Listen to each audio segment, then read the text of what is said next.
ಒಂದು ಮರದ ಮೇಲೆ ಜೇನುಹುಳು ಜೇನುಗೂಡನ್ನ ಕಟ್ತಿತ್ತಂತೆ. ಅದನ್ನ ದೂರದಿಂದ ಒಂದು ಕೋತಿ ಕೂತ್ಕೊಂಡು ನೋಡ್ತಿತ್ತಂತೆ. ಪ್ರತಿ ದಿನ ಸುತ್ತಮುತ್ತ ಇರುವಂತ ಎಲ್ಲಾ ಹೂಗಳನ್ನ ಹುಡುಕಿ ಅದರಲ್ಲಿರುವಂತ ರಸನ ತಂದು ಜೇನುಗೂಡನ್ನ ಕಟ್ತಾ ಇತ್ತು. ಸುಮಾರು 15-30 ದಿನ ಆಗುತ್ತೆ. ಜೇನುಗೂಡು ಪೂರ್ತಿ ಆಗುತ್ತೆ. ಕೆಳಗಡೆ ಒಬ್ಬ ಮನುಷ್ಯ ಬರ್ತಾನೆ, ಜೇನ್ನ ನೋಡ್ತಾನೆ, ಹೊಗೆ ಹಾಕ್ತಾನೆ, ಜೇನ್ನ ಬಿಡಿಸ್ಕೊಂಡು ಹೋಗ್ತಾನೆ. ಆ ಕಡೆ ಕುತ್ಕೊಂಡು ನೋಡ್ತಿದ್ದಂತ ಕೋತಿ ಜೇನುಹುಳನ ನೋಡಿ ಜೋರಾಗಿ ನಗಾಡ್ತಿತ್ತಂತೆ. ಅವಾಗ ಜೇನುಹುಳು ಕೋತಿ ಮೂತಿಗೊಂದು ಮುತ್ತು ಕೊಟ್ಟು ಹೇಳುತ್ತಂತೆ, 1 ಸಲ ಅಲ್ಲ 2 ಸಲ ಅಲ್ಲ, ಎಷ್ಟು ಸಲ ಕಿತ್ಕೊಂಡು ಹೋದ್ರು ಮತ್ತೆ ಜೇನುಗೂಡನ್ನ ಕಟ್ಟುವಂತ ತಾಕತ್ತು ಸ್ಕಿಲ್ಲು ನನ್ನ ಹತ್ರ ಇದೆ ಅಂತ. ಕೋತಿ ಮೂತಿ ದಪ್ಪ ಆಗುತ್ತೆ, ಜಾಗ ಖಾಲಿ ಮಾಡುತ್ತೆ. So the moral of the story is, ನಿಮ್ ಮನೇಲಿರೋ ಚಿನ್ನನ ಒಬ್ಬ ಕಳ್ಳ ಬಂದು ಕತ್ಕೊಂಡು ಹೋಗ್ಬೋದು. ನಿಮ್ಮ ಹತ್ರ ಇರೋ ಆಸ್ತಿನ ನಿಮ್ ಸಂಬಂಧಿಕರು ನಿಮ್ಮಿಂದ ಕಿತ್ಕೊಂಡು ಹೋಗ್ಬೋದು.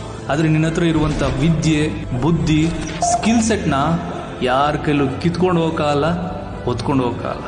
ಬೈ ದ ವೇ, ಇದು ಕತೆ ಅಲ್ಲ, ನನ್ನ ಲೈಫಲ್ಲಿ ನಡೆದಿರೋದು. ಅರ್ಥ ಆಯ್ತು ಅನ್ಕೋ.